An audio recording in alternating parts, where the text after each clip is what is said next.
नमस्कार, मैं हूं अभय कुमार। आप देख रहे हैं अपना खास कार्यक्रम बिहार समाचार। बिहार समाचार में खबरें बिहार की, बातें बिहार की, देश दुनिया की तमाम खबरें जिसे आपको जानना जरूरी है।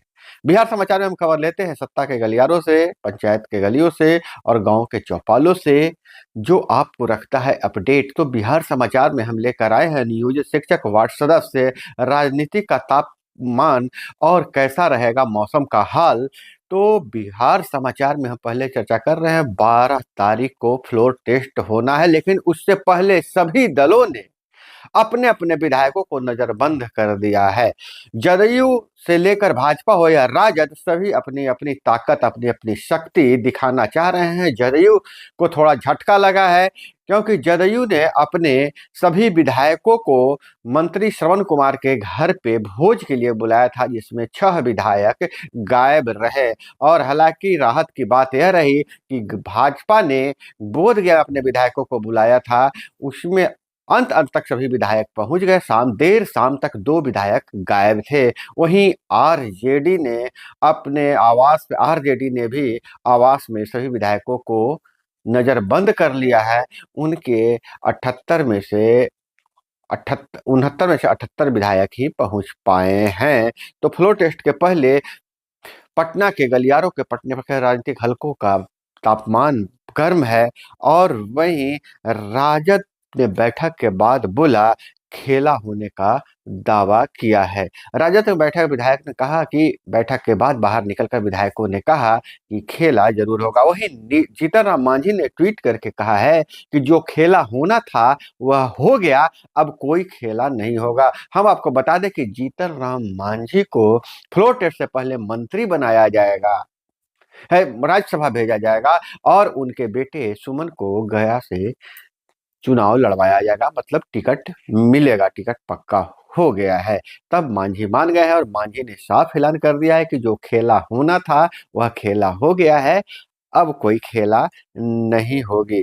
और वहीं अनीस अंसारी मामले में, सीतामढ़ी के अनीस अंसारी मामले में, जो खुद को पुलिस बताया था और अपने आप को हिंदू बताकर नाबालिग लड़की को लव जिहाद में फंसाया था, होटल में जाकर रेप किया और उसके बाद उसे रेड लाइट एरिया में बेचने का प्रयास भी किया है। और नियोजित शिक्षकों के हवाले से बड़ी खबर यह निकल कर आ रही है कि नियोजित शिक्षकों के तेवर के आगे के पाठक से लेकर मुख्यमंत्री नीतीश कुमार या कहिए सरकार के भी तेवर नरम पड़ गए हैं।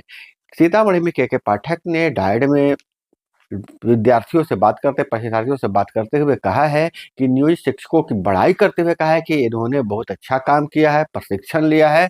अब नियोजित शिक्षकों को जैसा मुख्यमंत्री ने कहा था कि परीक्षा हल्का होगा, तो हम कौन होते हैं भारी परीक्षा देने के लिए। के पाठक ने आश्वस्त किया शिक्षकों को कि हम यह परीक्षा राजकर्मी का दर्जा देने के लिए ले रहे हैं, नहीं ना कि किसी को नौकरी से हटाने के लिए ले रहे हैं। वहीं बीपीएससी के चौथे चरण में 1 लाख शिक्षकों की नियुक्ति होगी। के पाठक ने डीएलएड के छात्रों को भरोसा दिया है। शिक्षा विभाग के अपर मुख्य सचिव के पाठक ने कहा है कि चौथे चरण में भी 1 लाख शिक्षकों की नियुक्ति होगी। इसमें प्राथमिक व मध्य विद्यालय के शिक्षकों के 50,000 पद होंगे। चिंता नहीं करनी चाहिए कि तीसरे चरण में ही सब सीट भर जाएगी, तो चौथे चरण में अवसर कम होंगे। उन्होंने डीएलएड छात्रों को भरोसा दिया, मायूस होने की जरूरत नहीं है। अप्रैल तक डीएलएड की फाइनल परीक्षा ले ली जाएगी, जून तक रिजल्ट निकल जाएगा, उसके बाद चौथे चरण की वैकेंसी आएगी।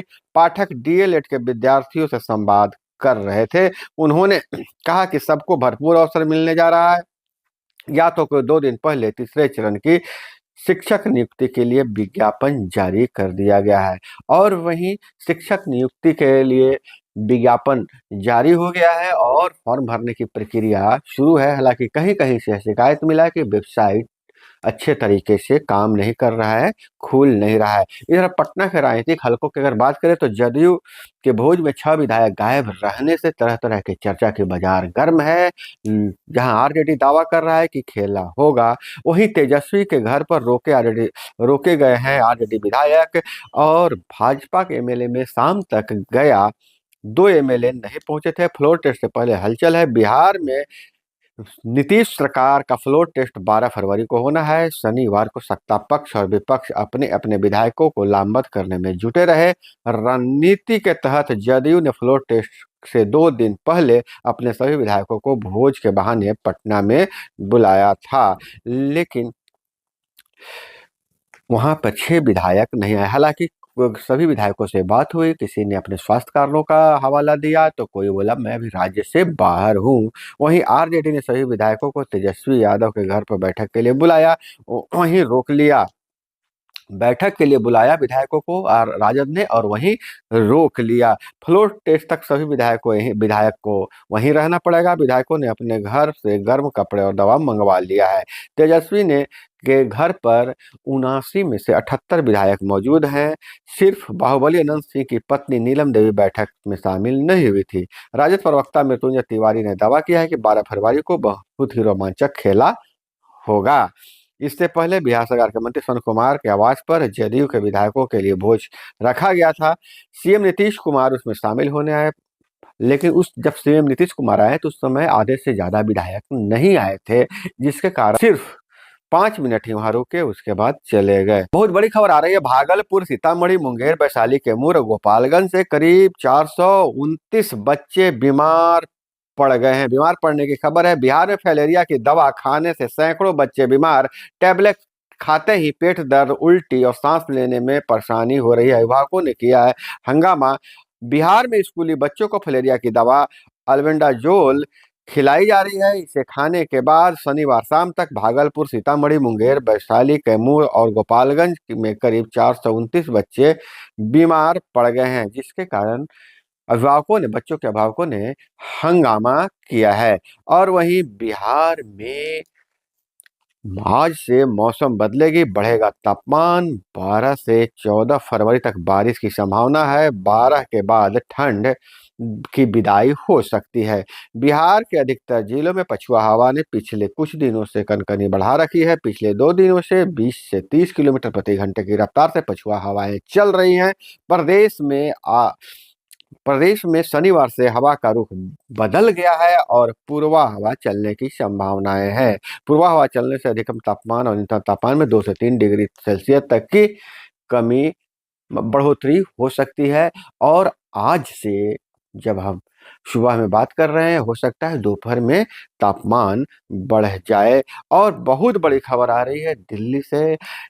अमित शाह सीएए लोकसभा चुनाव से पहले लाएंगे, यह अमित शाह, गृह मंत्री अमित शाह का बयान है। यह कानून किसी की नागरिकता नहीं छीनेगा, मुस्लिम समुदाय को उकसाया जा रहा है। गृह मंत्री अमित शाह ने कहा है कि लोकसभा चुनाव से पहले देश में सिटीजनशिप अमेंडमेंट एक्ट लागू हो जाएगा। उन्होंने कहा कि सीए देश का एक्ट है, इसमें इससे हमें कोई यकीनन नोटिफाई करेंगे, और यह जो एक्ट लाया गया है, यह किसी भी तरह का किसी कोई नागरिकता नहीं छीनेगी। मुस्लिम समुदाय को भड़काया जा रहा है।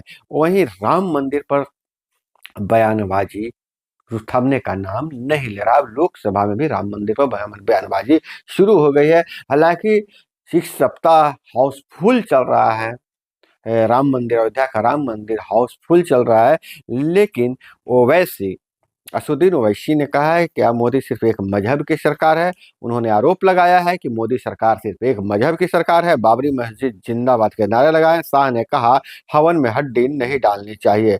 संसद के बजट सेशन के आखिरी दिन शनिवार को राम मंदिर निर्माण के धन्यवाद प्रस्ताव पर चर्चा हुई। दोपहर 2:30 बजे गृह मंत्री अमित शाह 3 मिनट बोले। उन्होंने कहा गुजरात में एक कहावत है कि हवन में हड्डी नहीं डालते हैं। हम आपको बता दें कि ओवैसी ने, हैदराबाद के ओवैसी ने सदन में ही बाबरी मस्जिद जिंदाबाद के नारे लगाए थे, जिसके कारण माहौल थोड़ा गर्म हो गया था। वहीं सीतामढ़ी के लब जहाज का जो एंगल है वह बदल गया है। आरोपी अनीस अंसारी के बारे में बहुत सारा खुलासा हुआ है। अनीस ने खुद को पुलिस वाला बताया था। कहता पिता पूर्व विधायक है, नाबालिग का साजिया नाम से बनवाया था आधार कार्ड। सीतामढ़ी में लव जिहाद मामले में लड़की ने अपने एफआईआर में कई खुलासे किए हैं। लड़की ने बताया कि अनीस उससे कहा था कि उसके पिता पूर्व विधायक है, वह एक पुलिस वाला है। अनीस ने होटल में रुकने के लिए लड़की का साजिया नाम से फर्जी आधार कार्ड बनवाया था। और एक फिगर है सम्राट चौधरी, थमने का नाम नहीं ले रहे। गठबंधन के 10वें दिन सम्राट चौधरी ने अपना कमिटमेंट दोहराया है कि बिहार में भाजपा अकेले चुनाव लड़ेगी। 2025 का चुनाव डिप्टी सीएम के बयान के मायने बहुत मायने रखते हैं। बिहार में एक दिन भाजपा अपने दम पर सरकार बनाएगी, यह कमिटमेंट है सम्राट चौधरी का। पार्टी का लक्ष्य अपने बलबूते पर सत्ता में आना है। जंगल राज वालों को सत्ता से हटाने के लिए भारतीय जनता पार्टी ने नीतीश कुमार को फिर से सीएम स्वीकार किया है। यह बहुत बड़ा बयान माना जा रहा है राजनीतिक हलकों में कि क्या जदयू और भाजपा के भी गठबंधन ज्यादा दोस्ती ज्यादा दिन तक नहीं टिकेगी, क्योंकि सम्राट चौधरी सिर्फ गठबंधन बनने के 10वें दिन भी अपना कमिटमेंट को दोहराया है और उन्होंने ऐलान कर दिया कि बिहार में भाजपा अकेले दम पर सरकार बनाएगी। और इधर खबर आ रही है, अजीत लोढ़ा आपको याद होगा, खाकी द बिहार चैप्टर के real hero IG Amit Lodha को हाई कोर्ट से नहीं मिली है राहत। अजीत आईजी लोढ़ा पर भ्रष्टाचार के मामले में एसवीयू 6 माह में चार्जशीट देगी। एसवीयू के एफआईआर में कई आरोप है। लोढ़ा पर आरोप है कि उन्होंने मगध रेंज के आईजी रहते हुए फ्राइडे स्टोरी टेलर एलएलपी व अन्य के साथ साठगांठ कर अचल संपत्ति अर्जित की है, जो उनकी आय के वैध स्रोत से कहीं अधिक है। तो अमित लोढ़ा पर भी यह आरोप लगाया गया है। वहीं लैंड फॉर जॉब मामले में दिल्ली के राउ जेवनु कोर्ट में राबड़ी मिश्रा और हेमा की पेशी हुई। अगली सुनवाई 28 को होगा। राबड़ी मिश्रा हेमा को अंतरिम जमानत बॉन्ड भरा गया है और उन्हें फिर से शामिल होना है पूछताछ। 28 को फिर से उनकी पेशी होगी, जो अगली सुनवाई होने वाली है। और वहीं कृषि मेले में स्कूली छात्रों ने फसल चक्र को समझा और ड्रोन से खाद व कीटनाशी का छिड़काव सीखा है। वहीं बीपीएससी से चयनित अधिकारियों को 4 चरणों में दी जाएगी ट्रेनिंग। बिपाड में 12 से इंडक्शन प्रोग्राम है। वहीं नीतीश कुमार ने सामाजिक न्याय से विश्वासघात किया है, वाम दलों का आरोप है। और पाकिस्तान में जो चुनाव हुआ है उस पर अभी तक विवाद गहरा गया है। नवाज शरीफ बगैर बिलावल भुट्टो के सरकार बनाना चाहते हैं और बिलावल का विकल्प चुन रहे हैं। वहीं इमरान खान की पीटीआई ने कहा है कि यह चुनाव में धांधली हुई है और उन्हें जानबूझकर हराया गया है। और इधर चेन्नई से 2 गिरफ्तार है, पटना में छापेमारी हुई है। जेएसएससी पेपर लीक परीक्षा संचालित कराने वाली एजेंसी और कर्मचारियों से भी पूछताछ किया जा रहा है। वहीं राज्य भर के विद्यालयों में गेस्ट फैकल्टी की नियुक्ति की जांच शुरू हो गई है। शिक्षा विभाग ने सभी विश्वविद्यालयों से नियुक्ति रिपोर्ट मांगे है। पूछा है नियुक्ति राज्यपाल सचिवालय के निर्देश के अनुरूप हुआ है कि नहीं हुआ है।